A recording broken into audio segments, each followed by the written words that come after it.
방사선이 우리 인체에 어떤 영향을 주는지 세포의 관점에서 알아보겠습니다. 사람을 포함한 모든 생물체는 세포로 이루어져 있습니다. 사람의 몸을 구성하고 있는 세포 수는 60조 개나 되고 모든 세포에 하나씩 있는 핵에는 46개의 염색체가 들어 있습니다. 또 이 염색체 안에는 그 총 길이가 약 1.8m나 되는 DNA가 들어 있습니다. 이중 나선 구조를 가진 DNA는 세포가 살아가는데 필수적인 유전 정보를 수록하고 있습니다. 이런 DNA 구조는 매우 중요합니다. DNA가 바뀌면 유전 형질이 달라질 수도 있고 때로는 암이 발생을 할 수도 있기 때문입니다. DNA 구조에 영향을 미치는 외부 요인들은 다양한데 특히 화학물질이나 성면뿐 아니라 일상에서 흔히 접할 수 있는 음주, 흡연, 자외선, 그리고 나가서는 음식의 조리 과정조차도 DNA 구조에 영향을 미칠 수 있습니다. 미국 국립보건원은 술과 같은 알코올이 DNA를 손상시킨다고 밝힌 바 있습니다. 알코올이 체내에서 분해돼서 생겨나는 아세탈데히드는 DNA에 손상을 입히고 DNA와 반응해서 DNA가 스스로 복구하는 기능을 방해하기도 합니다. 햇빛이나 자외선도 DNA 변형을 유발할 수 있다고 설명하고 있습니다. 세계보건기구는 담배가 발암물질이라고 규정을 하고 있는데요. 담배 내의 각종 화학 물질들이 DNA를 손상시켜서 암을 유발하고 백혈병을 유발하기도 합니다. This is a very complicated question because the human body is a very complex organism and many responses from human cells occur when ionizing radiation impinges on them. This is happening all the time. As I'm sitting here, I'm being irradiated from naturally occurring radionuclides in the walls and in soil and from space. So the human body has evolved in a sea of radiation. So you would expect the human body to be able to respond in various ways to ionizing radiation.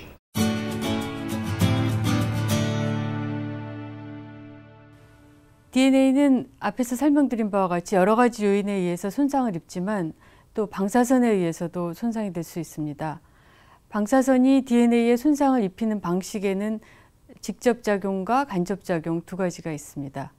직접작용이란 것은 방사선이 DNA 분자에 직접적으로 에너지를 전달해서 그 구조를 손상시키는 것을 말하는데 반해서 간접작용은 방사선이 먼저 우리 몸 대부분을 차지하고 있는 물 분자에 에너지를 전달해서 화학적으로 활성이 큰 수산화기 같은 프리 레디칼을 만들어내고 이 프리 레디칼들이 근처에 있는 DNA 분자 구조를 손상시키는 간접작용을 말합니다. 이런 직접작용과 간접작용으로 인해서 DNA 손상이 나타나게 되는데 그 손상의 정도는 방사선이 전달하는 에너지의 세기에 따라서 달라집니다. 하지만 다행스럽게도 세포는 아주 효율적인 손상복구 체계를 가지고 있습니다. DNA가 여러 가지 요인으로 손상됐을 때 염기 절단을 통해서 복구하는 과정을 겪게 되는데 이 과정을 겪으면 대체로 원상복구가 됩니다. 다만 DNA 손상 정도가 아주 심한 경우에는 복구에 실패를 하게 되죠. 또는 복구가 잘못돼서 DNA 손상이 고착화될 수도 있습니다. 이런 DNA 손상의 고착화는 세포가 사멸됨으로써 아예 그 기능을 상실하거나 또는 돌연변이 형태로 나타나게 됩니다. 그러니까 세포가 아주 사멸해서 죽느냐 아니면 죽지 않고 돌연변이 상태로 남아서 전달되느냐에 따라서 인체에 미치는 영향은 다르게 나타나게 됩니다. The actual mechanisms, as I said, are very complicated and they're not fully understood. There have been various suggestions as to how cells respond, and certainly it is known that ionizing radiation will damage the DNA in a cell, but much of that damage will be repaired because the cell has very good repair mechanisms that have developed over time, that have evolved over time. However, we do think that occasionally, very occasionally, the DNA is not repaired properly, and this can lead to some sort of diseases later on in life.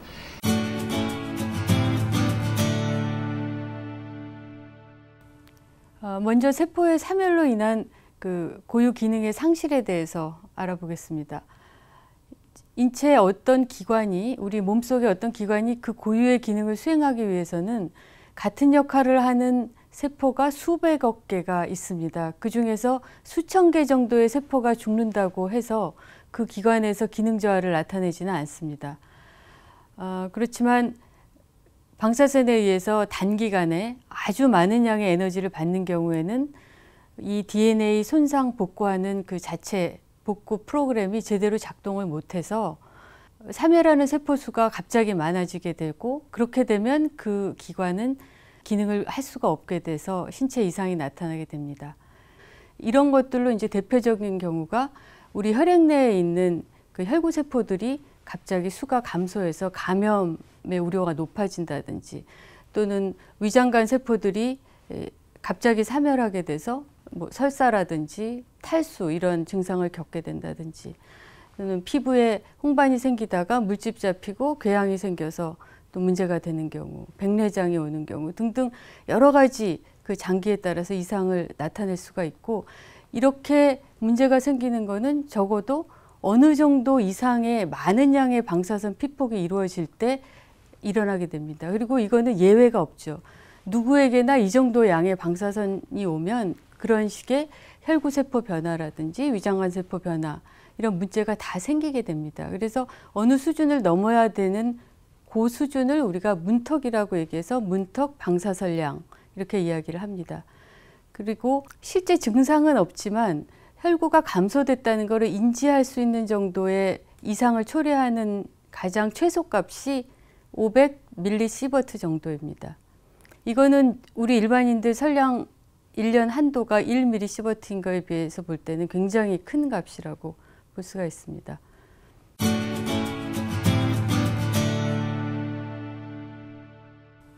이번에는 방사선이 전달되는 에너지가 세포를 사멸시킬 만큼 아주 크지는 않지만 세포 손상 복구 체계로 복구하지 못할 정도로 큰 경우, 그럴 때는 세포가 원래 구조에서 변형이 돼서 돌연변이 세포 상태로 생존을 하게 됩니다. 그리고 그 세포가 계속 증식을 하게 되는데, 이렇게 돌연변이 세포의 증식에 의해서 나타나는 건강 이상이 있을 수 있습니다. 이런 변화들은 세포 유전이 일어나고 있는 오랜 기간 동안 여러 가지의 추가적인 변화를 겪으면서 암세포를 생성한다든지, 또는 생식세포의 돌연변이를 상태로 다음 세대로 전달되는 형태로 나타나게 됩니다. 그리고 이런 것들이 자손의 유전 결함을 만들어내게 될 수도 있습니다. 이런 과정은 피폭된 사람의 나이와 성별, 그리고 여러 가지 요인에 의해서 그 경로가 달라질 수 있습니다.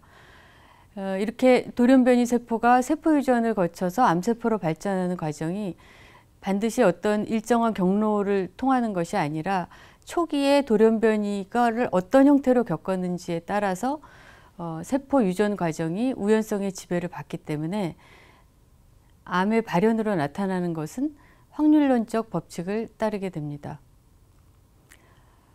그런데 이러한 이상이 나타나는 확률은 피폭한 방사선량의 선량적으로 비례해서 커지는 것으로 확인되고 있습니다. 그리고 건강 이상은 피폭선량이 어느 정도를 초과할 경우에 나타나는 것으로 확인되고 있는데, 이에 대해서는 방사선에 의한 건강 영향 동영상에서 자세히 알아보겠습니다.